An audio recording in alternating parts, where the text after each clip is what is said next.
तो सिंह लगन में हम चंद्रमा की प्लेसमेंट के बारे में लगातार चर्चा कर रहे हैं और ये हमारी अब वीडियो रहेगी थर्ड हाउस के लिए। थर्ड हाउस में जहाँ पर अब तुला राशि में आपके मान लो चंद्रमा स्थित हैं, तो इस प्रकार का जो चंद्रमा होगा वो आपको काफ़ी एक्टिव बनाएगा, आपको काफ़ी सारे भ्रमण के मौके देगा। इन मौक़ों से आप काफ़ी कुछ जीवन में नया सीखेंगे। चंद्रमा आपके चार्ट में 12वें घर के लॉर्ड है और तीसरा घर है वो आपके स्वयं के एफर्ट का है। ऐसे में 12वें भाव से रिलेटेड कार्यों में आपका एफर्ट आपके काफ़ी काम आएगा और यहाँ एक अच्छी इमेजिनेशन और काफ़ी सारी स्किल्स चंद्रमा आपको प्रोवाइड कर सकते हैं। अगर आपका जो शुक्र है वो भी काफ़ी मजबूत स्थिति में है तो आप में काफ़ी सारी स्किल्स हो सकती हैं। डिपेंड करता है कि आप उनका कैसे इस्तेमाल करते हो। चंद्रमा की ये प्लेसमेंट है तो चंद्रमा यहाँ पे आपको फॉरेन से कुछ कनेक्शन दे सकते हैं या 12वें घर से संबंधित किसी भी प्रकार का आपको कुछ ऐसा कार्य दे सकते हैं जहाँ पर आप अपने गुणों को बहुत अच्छे से यूज कर सकें, स्पेशली अपनी क्रिएटिविटी को और अपने इमेजिनेशन को। अब 12वें घर से संबंधित विषयों में आप लोगों को इंस्पायर कर सकते हैं, गाइड कर सकते हैं या कुछ ऐसे राइटिंग से जुड़े हुए कार्य कर सकते हैं। तो 12वां घर है वो आपका कहीं ना कहीं आध्यात्मिक जीवन से जुड़ा है या आध्यात्मिक क्रियाओं से जुड़ा है, तो ऐसे विषयों में आपकी रुचि रह सकती है। अब क्योंकि 12वें घर के स्वामी स्वयं ही चंद्रमा है, ऐसे में 12वें घर में बैठे हुए प्लैनेट को जरूर देखिए, क्योंकि 12वें घर में बैठा हुआ प्लैनेट भी अपनी एनर्जी वहाँ डिपॉजिट कर रहा है। तो ऐसा जरूरी नहीं है कि चंद्रमा इधर थर्ड हाउस में आ गए हैं तो 12वें घर से संबंधित जो रिजल्ट होंगे वो चंद्रमा पर ही डिपेंडेंट होंगे, बल्कि जो भी प्लैनेट्स आपके 12वें घर पर दृष्टि डाल रहे हैं या जो प्लैनेट्स आपके 12वें घर में बैठे हैं उनसे भी आपके 12वें भाव से संबंधित जो रिजल्ट्स हैं वो डिसाइड होने वाले हैं।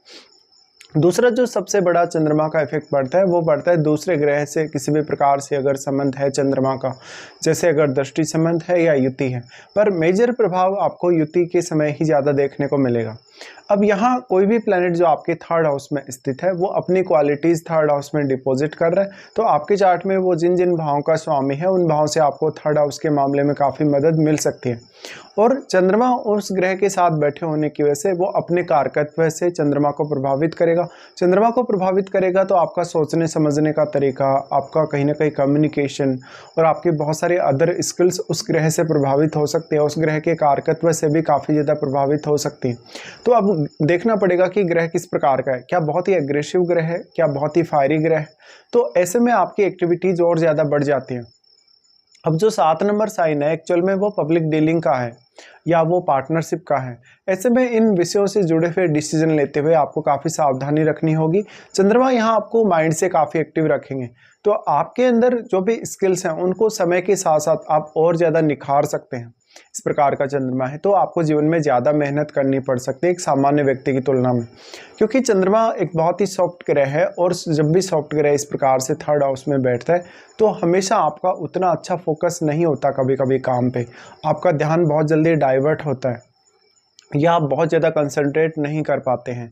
तो यहाँ पे आपको दूसरे ग्रहों पर भी डिपेंडेंट रहना होगा। इसके साथ साथ अगर कोई भी प्लैनेट ऐसा है जो चंद्रमा पर अपना प्रभाव डाल रहा है तो अब आपको उन भावों से मदद जरूर लेनी चाहिए जिनका वो स्वामी है। मोस्टली अगर देखा जाए तो चंद्रमा के साथ अगर यहाँ जुपिटर स्थित होंगे या इवन जैसे चंद्रमा के साथ यहाँ पे हो सकता है सूर्य भी स्थित हों तो काफ़ी बेटर रिजल्ट आपको मिल सकते हैं। बट यहाँ सूर्य नीच की स्थिति में होंगे इसलिए वो आपके रिश्तों के लिए उतनी अच्छी स्थिति नहीं प्रदान करेंगे आपको। अब क्योंकि 12वें घर के स्वामी होने की वजह से चंद्रमा यहाँ आ गए तो 12वें घर और थर्ड हाउस दोनों ही भावों से रिलेटेड आप क्या कुछ ऐसा क्रिएटिव अपने जीवन में कर सकते हैं जिससे आपको काफ़ी फायदा मिल सके।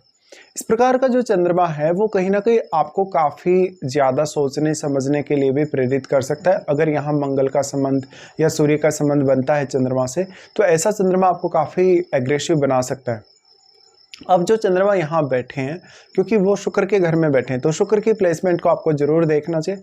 इसके साथ साथ चंद्रमा एस्पेक्ट कर रहे हैं नवम भाव को और नवम भाव पर जो एस्पेक्ट डाल रहे हैं वो मंगल का घर है। ऐसे में नवम भाव से जुड़े हुए डिसीजन के मामले में ऐसा चंद्रमा बहुत ज़्यादा फेवरेबल हो सकता है। आपको आध्यात्मिक कार्यों में रुचि काफ़ी दे सकता है, धार्मिक कार्यों में काफ़ी आपका रुझान बढ़ा सकता है। इसके साथ साथ आपको लॉन्ग डिस्टेंस टूर में भी चंद्रमा सहायता कर सकते हैं। लेकिन नवम भाव में जो भी कोई ग्रह बैठा है वो डायरेक्टली यहाँ चंद्रमा को प्रभावित कर रहा है क्योंकि वो अपनी दृष्टि चंद्रमा पर डाल रहा है, इसलिए वो ग्रह चंद्रमा के साथ किस प्रकार के संबंध रखता है और किस प्रकार से वो प्रभाव डाल सकता है चंद्रमा पर, ये आपको देख लेना चाहिए। मोस्टली हम यही मानेंगे कि चंद्रमा अगर किसी भी जातक का थर्ड हाउस में स्थित है तो वो जातक काफ़ी ज़्यादा हार्डवर्किंग होगा। हार्डवर्किंग होने के साथ साथ वो स्वयं को समय के साथ साथ समझ पाएगा, भले ही वो छोटी उम्र में उतना ज़्यादा परिपक्व नहीं होगा और अपने हर रिश्ते के प्रति बहुत ज़्यादा इमोशनल भी होगा, लेकिन समय के साथ साथ उसमें काफ़ी ज़्यादा मैच्योरिटी आती जाएगी। तो इस प्रकार के कुछ रिजल्ट्स आप लोगों के सामने आएंगे चंद्रमा के आपके थर्ड हाउस में होते हुए।